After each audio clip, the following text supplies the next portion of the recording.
Harry Potter e a Pedra Filosofal, de J.K. Rowling. Capítulo 1. O menino que sobreviveu. Senhor e senhora Darsley, da Rua dos Alfeneiros, número 4, se orgulhavam em dizer que eram perfeitamente normais. Muito bem, obrigado. Eram as últimas pessoas no mundo que se esperariam que se metessem em alguma coisa estranha ou misteriosa, porque simplesmente não pactuava com esse tipo de bobagem. O Sr. Dashley era diretor de uma firma chamada Grounds, que faziam perfurações. Era um homem alto e corpulento, quase sem pescoço, embora tivesse enormes bigodes. A senhora Dashley era magra e loura, e tinha um pescoço quase 2 vezes mais comprido do que o normal. O que era muito útil, porque ela passava grande parte do tempo espichando por cima da cerca do jardim para espiar os vizinhos. Os Dashley tinham um vizinho chamado Downdey, o Duda. E em sua opinião, não havia garoto melhor em nenhum lugar do mundo. Os Dashley tinham tudo o que queriam, mas tinham também um segredo. O seu maior receio era que alguém o descobrisse. Achavam que não iriam aguentar se alguém descobrisse a existência dos Potter. A senhora Potter era irmã da senhora Dashley, mas não se viam havia muitos anos. Na realidade, a senhora Dashley fingia que não tinha irmã, porque esta e o marido imprestável eram o que haviam de menos parecido possível com os Dashley. Eles estremeciam só de pensar que os vizinhos iriam dizer se os Potter aparecessem na rua. Os Dashley sabiam que os Potter tinham um filhinho, também, mas nunca o tinham visto. O garoto era mais uma razão para manter os Potter à distância. Eles não queriam que Duda se misturasse com uma criança daquelas. Quando o senhor e a senhora Dursley acordaram na terça-feira monótona e cinzenta em que nossa história começa, não havia nada no céu nublado lá fora sugerindo as coisas estranhas e misteriosas que não tardariam a acontecer em todo o país. O senhor Dashley cantarolava ao escolher a gravata mais sem graça do mundo para ir trabalhar, e a senhora Dursley fofocava alegremente enquanto lutava para encaixar o Duda aos berros na cadeirinha alta. Nenhum deles reparou em uma coruja parda que passou, batendo as asas, pela janela. Às 8h30, o Sr. Dursley apanhou a pasta, deu um beijinho no rosto da Sra. Dursley e tentou dar um beijo de despedida em Duda. Mas não conseguiu, porque, na hora, Duda estava tendo um excesso de raiva e atirava cereal nas paredes. Pestinha, disse rindo contrafeito o Sr. Dashley ao sair de casa. Entrou no carro e deu marcha ré para sair do estacionamento do número 4. Foi na esquina da rua que ele notou o primeiro indício de que algo estranho ocorria. Um gato lia um mapa. Por um instante, o Sr. Dursley não percebeu o que vira. Em seguida, virou rapidamente a cabeça para dar uma segunda olhada. Havia um gato de listras amarelas sentado na esquina da Rua dos Alfeneiros. Mas não havia nenhum mapa à vista. Em que estaria pensando naquela hora? Devia ter sido um efeito de luz. Ele piscou e arregalou os olhos para o gato. O gato o encarou. Enquanto virava a esquina e subia a rua, espiou o gato pelo espelho retrovisor. Ele agora estava lendo a placa que dizia Rua dos Alfeneiros. Não, estava olhando a placa. Gatos não podiam ler mapas nem placas. O Sr. Dursley sacudiu a cabeça e tirou o gato dos pensamentos. Durante o caminho para a cidade, ele não pensou em mais nada, exceto no grande pedido de brocas que tinha esperança de receber naquele dia.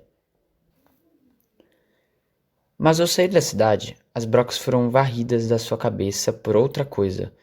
Ao parar no costumeiro engarrafamento matinal, não pôde deixar de notar que havia uma quantidade de gente estranhamente vestida andando pelas ruas. Gente com capas largas. O Sr. Dursley não tolerava gente que andava com roupas ridículas. Os trapos que se viam nos jovens. Imaginou que aquilo fosse uma nova moda idiota. Tambarilou os dedos no volante e seu olhar recaiu em um grupinho de excêntricos parados bem perto dele. Cochichavam excitados. O Sr. Dursley se irritou ao ver que algum deles nem eram jovens.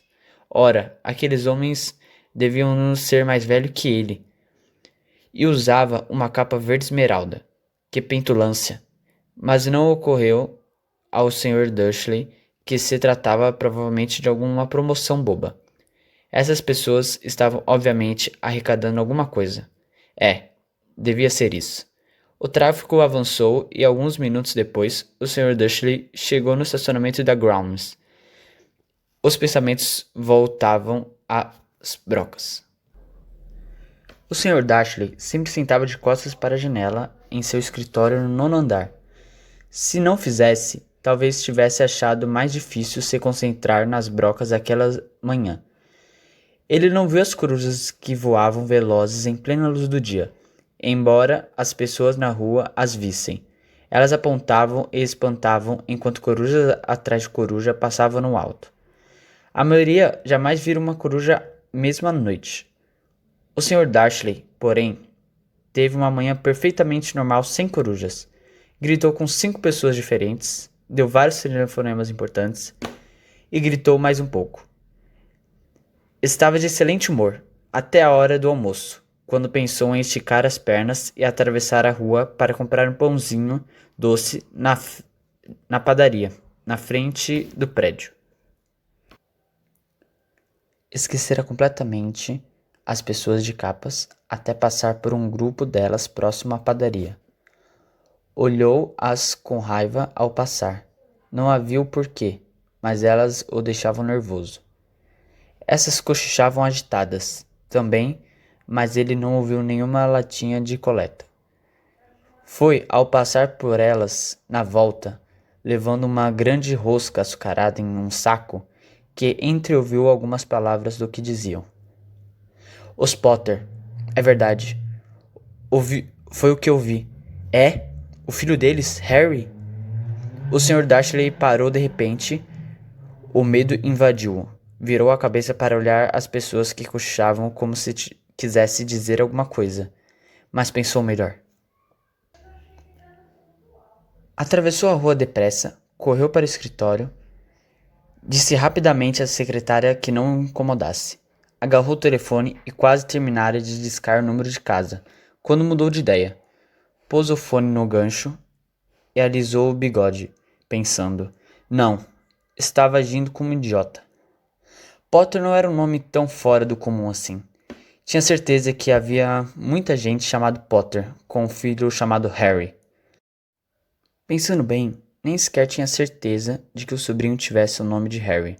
Jamais vira um menino, talvez fosse Ernesto ou Eduardo.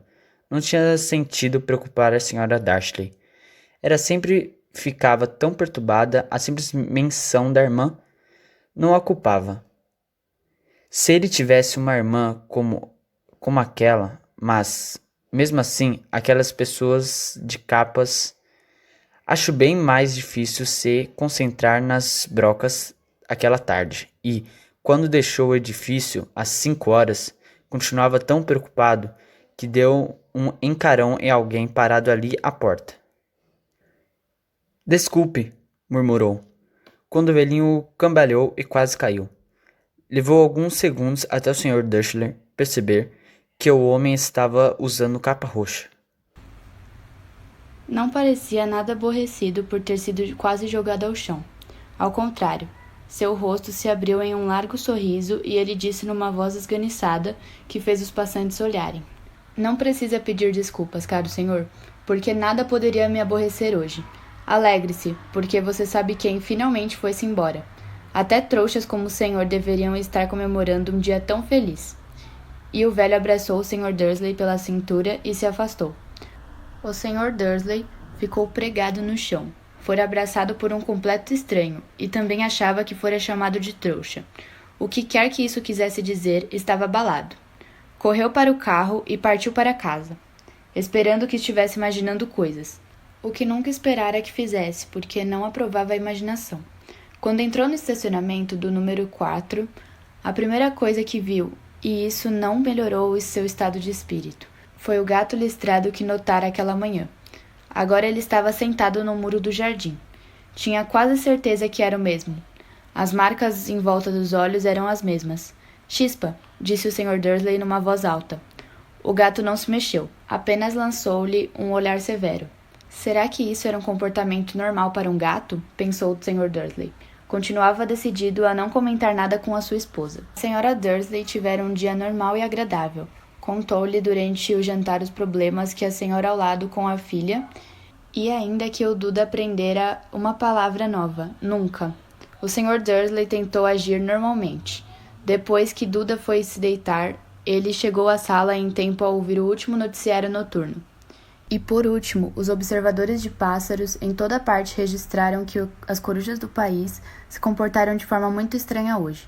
Embora elas normalmente caçem à noite e raramente apareçam à luz do dia, centenas desses pássaros foram vistos hoje voando por todas as direções desde o alvorecer.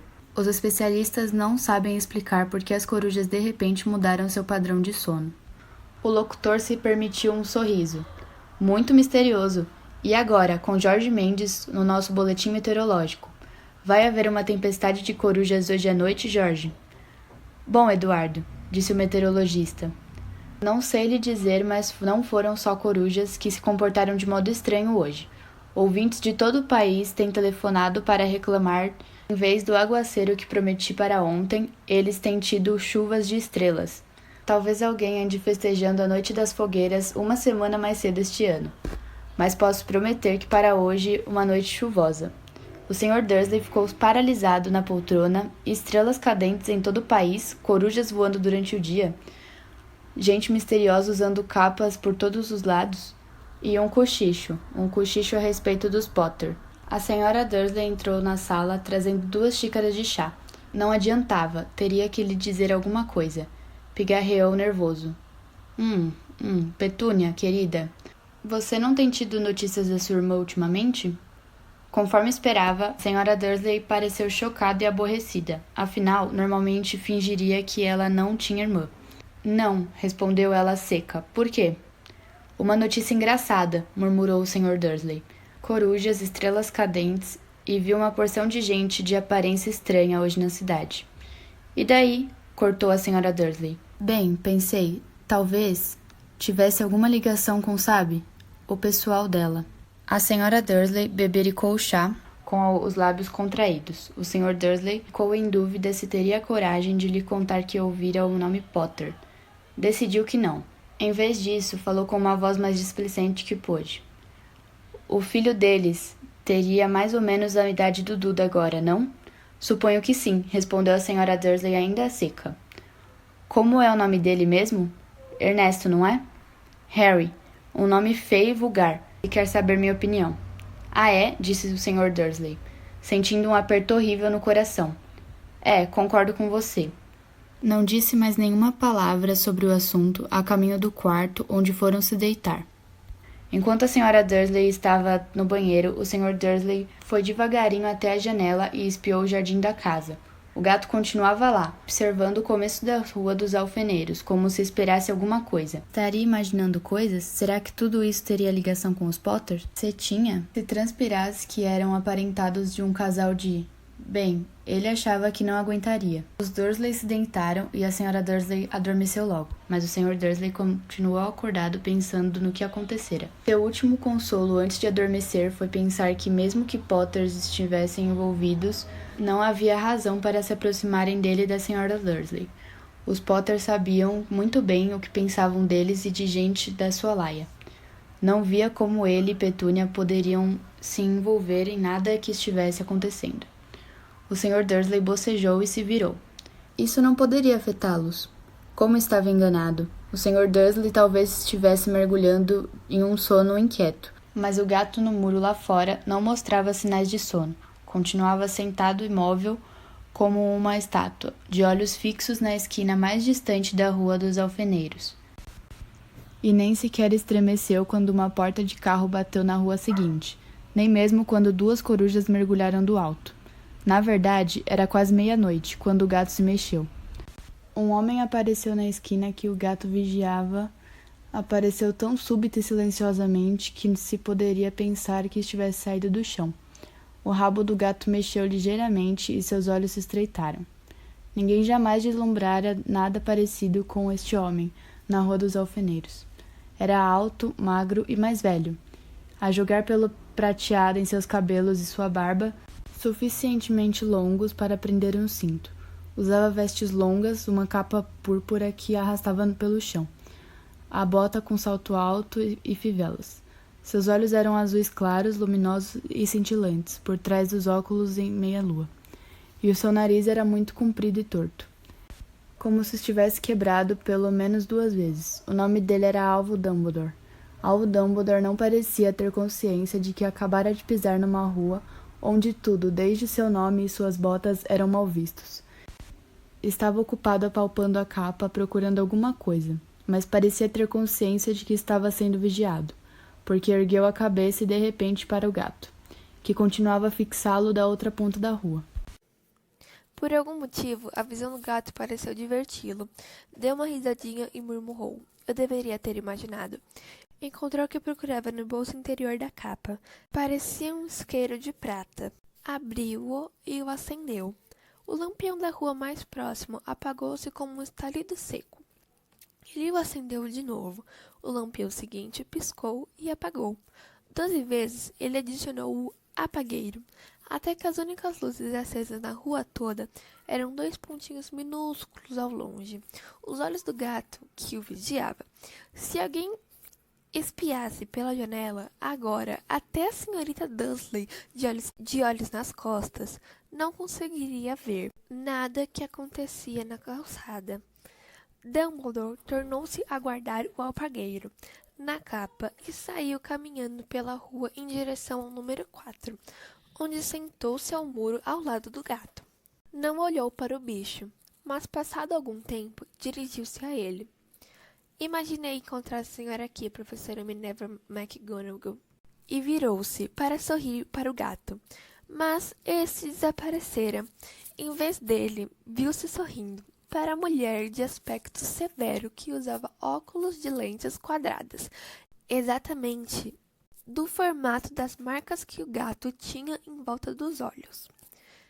Ela também usava uma capa esmeralda, trazia os cabelos negros presos num coque apertado e parecia decididamente irritada. Como soube que era eu? Perguntou.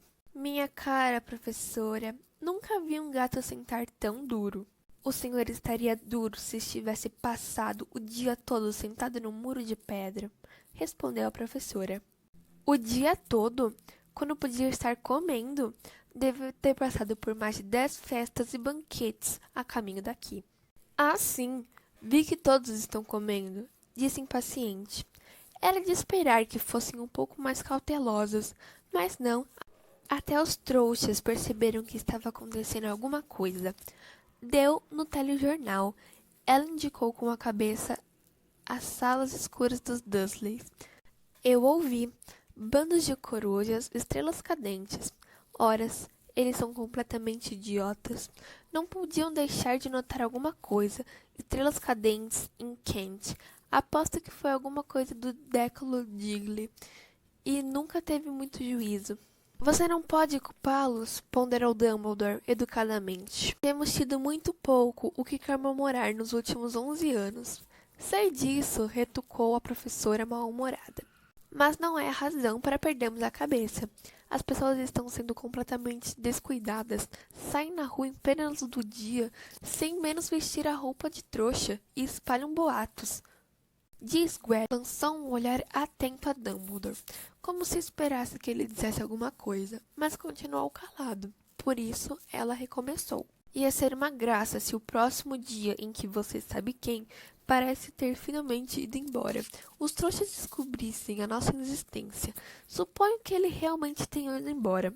Não é, Dumbledore? Parece que não há dúvida. Temos muito a agradecer. Aceita um sorvete de limão? O quê? Um sorvete de limão é uma espécie de doce de trouxas, de que eu sempre gostei muito. Não, obrigada, disse a professora Minerva com firmeza, como se não achasse que o momento pedia sorvete de limão, mesmo que você sabe quem tenha ido embora. Cara, professora, com certeza, uma pessoa sensata como a senhora pode chamá-lo pelo nome. Toda essa bobagem de você sabe quem, há 11 anos venho tentando convencer as pessoas a chamá-lo pelo nome que recebeu, Voldemort. A professora franziu o rosto, mas Dumbledore, que estava separando 2 sorvetes de limão, pareceu não reparar. Tudo fica tão confuso quando todos não param de dizer você sabe quem. Nunca vi nenhuma razão para ter medo de dizer o nome Voldemort. Sei que não vê, disse a professora parecendo meio admirada. Você é diferente.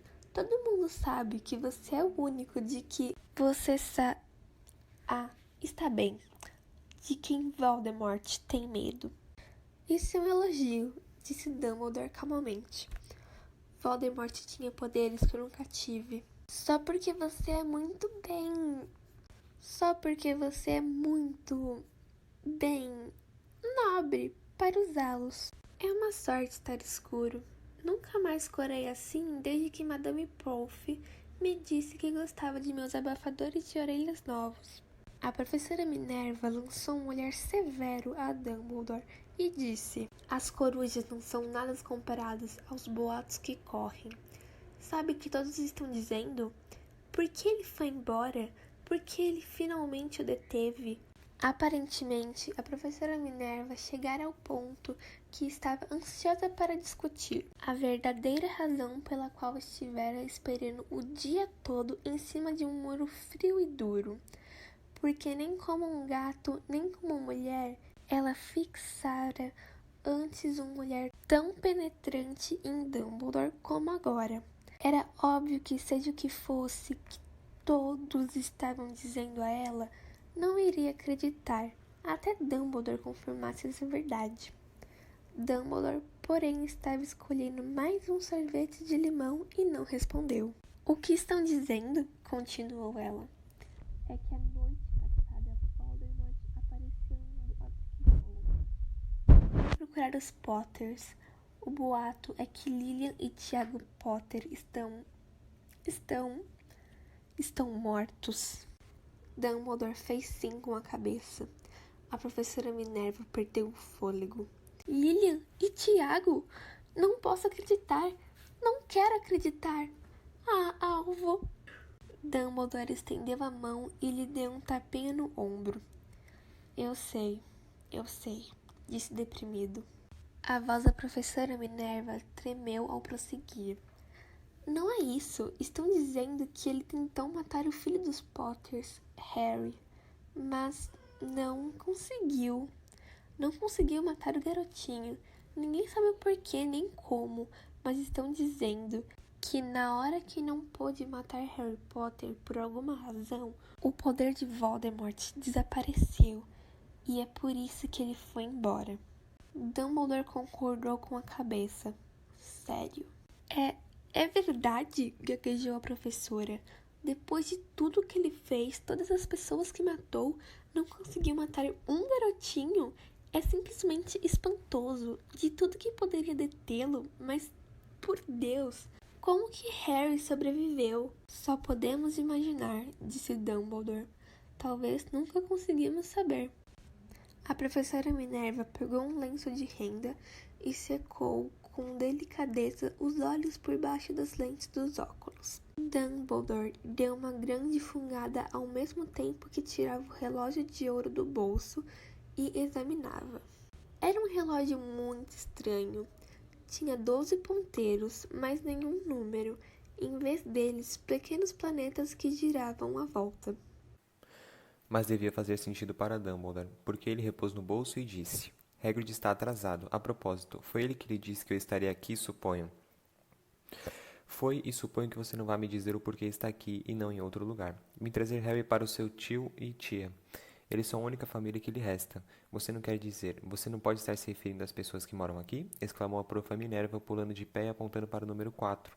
Dumbledore, você não pode. Estive observando a família o dia todo. Você não poderia encontrar 2 pessoas menos parecidas conosco. E tem um filho. Vi-o dando chutes na mãe até a rua, berrando porque queria balas. Harry Potter vai morar aqui. É o melhor lugar para ele, disse Dumbledore com firmeza. Os tios poderão lhe explicar tudo quando ele for mais velho. Escrevi-lhes uma carta. Uma carta? Repetiu a professora com voz fraca, sentando-se novamente no muro. Francamente, Dumbledore, você acha que pode explicar tudo isso em uma carta? Essas pessoas jamais vão entendê-lo, ele vai ser famoso, uma lenda, e não me surpreenderia se o dia de hoje ficasse conhecido no futuro como o dia de Harry Potter. Vão escrever livros sobre Harry, todas as crianças do nosso mundo vão conhecer o nome dele. Exatamente, disse Dumbledore, olhando muito sério para cima dos óculos de meia-lua. Isso seria o bastante para virar a cabeça de qualquer menino famoso antes de mesmo saber andar e falar. Famoso por qualquer coisa que ele nem vai se lembrar. Você não vê que ele estará muito melhor se crescer longe de tudo isso até que tenha capacidade de compreender? A professora abriu a boca, mudou de ideia, engoliu em seco e então disse: você está certo, é claro, mas como é que o garoto vai chegar até aqui, Dumbledore? Ela olhou para a capa dele, de repente, como se lhe ocorresse que talvez escondesse Harry ali. Hagrid vai trazê-lo. Você acha que é sensato confiar a Hagrid uma tarefa importante como esta? Eu confiaria a Hagrid a minha vida, respondeu Dumbledore. Eu estou dizendo que ele não tem o coração no lugar, concedeu a professora de má vontade, mas você não pode fingir que ele é cuidadoso, que tem uma tendência a... Que foi isso? Um ronco discreto quebrara o silêncio da rua. Foi aumentando cada vez mais enquanto eles olhavam para cima e para baixo da rua à procura de um sinal de farol de carro.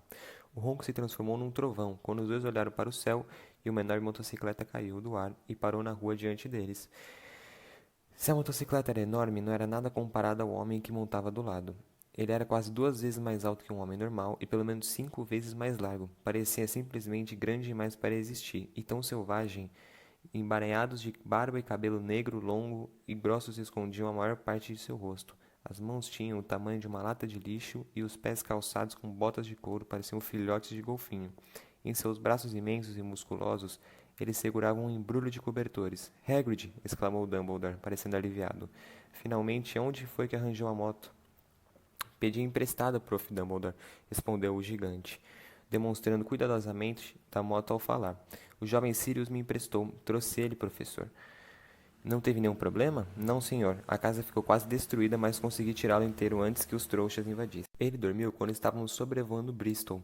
Dumbledore e a profa Minerva curvaram-se para um embrulho de cobertores. Dentro, apenas visível, havia um menino que dormia a sono solto, sob uma mecha de cabelos muito negros. Caída sobre a testa, eles viram um corte curioso. Tinha a forma de um raio. Foi aí que, sussurrou a professora. Foi, confirmou Dumbledore. Ficará com a cicatriz para sempre. Será que você não poderia dar um jeito, Dumbledore? Mesmo que pudesse, eu não o faria. As cicatrizes podem vir a ser úteis, tenho uma acima do joelho esquerdo, que é um mapa perfeito do metrô de Londres. Bem, me dê ele aqui. Hagrid, é melhor acabarmos logo com isso. Dumbledore recebeu Harry nos braços e virou-se para a casa dos Dursley. Será que eu podia me despedir dele, professor? Perguntou Hagrid. Ele curvou a enorme cabeça descabelada para Harry e lhe deu o que deve ter sido um beijo, muito áspero e peludo. Depois, sem aviso, Hagrid soltou um uivo como de um cachorro ferido. Psiu, sibilou a profa Minerva. Você vai acordar os trouxas. Desculpe, soluçou Hagrid, puxando um enorme lenço sujo e escondendo a cara nele. Mas não consigo suportar Lilian e Tiago mortos e coitadinho do Harry de ter que viver com os trouxas. É muito triste, mas controle-se, Hagrid, ou vão nos descobrir, sussurrou a professora, dando uma palmadinha desajeitada no braço de Hagrid enquanto Dumbledore saltava a mureta de pedra e se dirigia à porta da frente. Depositou Harry devagarinho no batente e tirou uma carta da capa. Meteu-a entre os cobertores do menino e em seguida voltou. Para a campanha dos dois, durante 1 minuto inteiro, os 3 ficaram parados olhando para o embrulhinho. Os ombros de Hagrid sacudiram, os olhos da prof. Minerva piscaram loucamente e a luz cintilante que sempre brilhava nos olhos de Dumbledore parecia ter se extinguido. Bem, disse Dumbledore, finalmente acabou-se. Não temos mais nada a fazer aqui. Já podemos nos reunir aos outros para comemorar. Disse Hagrid com a voz muito abafada. Vou devolver a moto de Sirius. Boa noite. Profa Minerva, professor Dumbledore, enxugando os olhos da manga da jaqueta, Hagrid montou na moto e acionou o motor com um pontapé. Com um rugido, ela levantou o voo e desapareceu na noite. Nos veremos em breve, espero, profa Minerva falou Dumbledore com um aceno da cabeça. A profa Minerva assoou o nariz em resposta. Dumbledore se virou e desceu a rua. Na esquina, parou e puxou o apagueiro. Deu um clique e 12 esferas de luz voltaram aos lampiões de modo que a Rua dos Alfeneiros de repente iluminou-se com uma claridade laranja, e ele divisou o gato listrado se esquivando. Pela outra ponta da rua, mal dava para enxergar um embrulhinho de cobertores no batente do número 4. Boa sorte, Harry, murmurou ele. Girou nos calcanhares e, com um movimento de capa, desapareceu. Uma brisa arrepiou as cercas bem cuidadas da Rua dos Alfeneiros, silenciosas e quietas sob o negror do céu. O último lugar do mundo em que alguém esperaria que acontecesse coisas espantosas. Harry Potter virou-se dentro dos cobertores sem acordar. Sua mãozinha agarrou carta ao lado, mas ele continuou a dormir, sem saber que era especial, sem saber que era famoso, sem saber que iria acordar dentro de poucas horas com um grito da Sra. Dursley, ao abrir a porta da frente para pôr as garrafas de leite do lado de fora. Nem que a passaria próximas semanas levando cutucadas e beliscões do primo Duda. Ele não podia saber que nesse mesmo instante havia pessoas se reunindo em segredo em todo o país que o erguiam os copos e diziam com vozes abafadas: "A Harry Potter, o menino que sobreviveu."